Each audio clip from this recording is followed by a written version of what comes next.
The scenes are reminiscent of the darkest days of the Iraqi insurgency. Bomb attacks hit 19 towns and cities across Iraq Monday. The Sunni town of Taji, north of Baghdad, was one of the worst hit. Sadr city, a Shia neighbourhood in the capital, was also targeted, along with the northern cities of Kirkuk and Mosul. Last week, the leader of al-Qaeda in Iraq declared a new offensive was underway. Recent intelligence backs this up, says Shiraz Meher of the International Centre for the Study of Radicalisation at King's College London. Certainly from the internet forums or what we can see of al-Qaeda discussing amongst themselves, they really never considered themselves to have gone away as a force. With the departure of American troops at the end of last year, now seems to be a moment when they are regrouping and re-emerging as a force.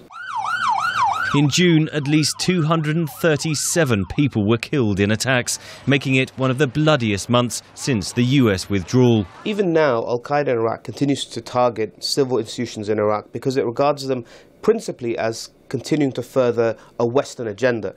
And of course, we're just at the start of Ramadan, which is traditionally a peak time for al-Qaeda attacks, particularly in Iraq. The ongoing violence in Iraq has its roots in the 1980s and 90s under the rule of Saddam Hussein, says Nadim Shahadi, an analyst at the Independent Policy Institute, Chatham House. We allowed Saddam Hussein to massacre the Kurds, the Shias in the south, the Marsh Arabs.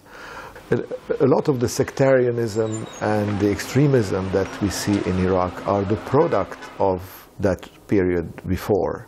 Shahadi says the West's experience in Iraq is influencing the debate on intervention in Syria. The lesson they've learned is that if you take out the dictator, then the country falls apart.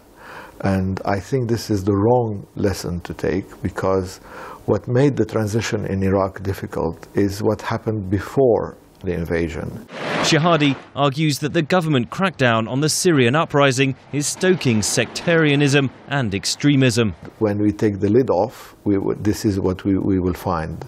So even though intervention has its costs, non-intervention, especially now in Syria, will also incur a lot of costs.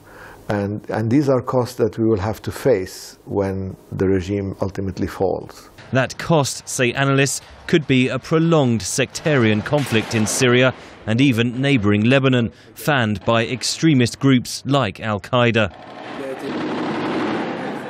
Henry Ridgwell for VOA News, London.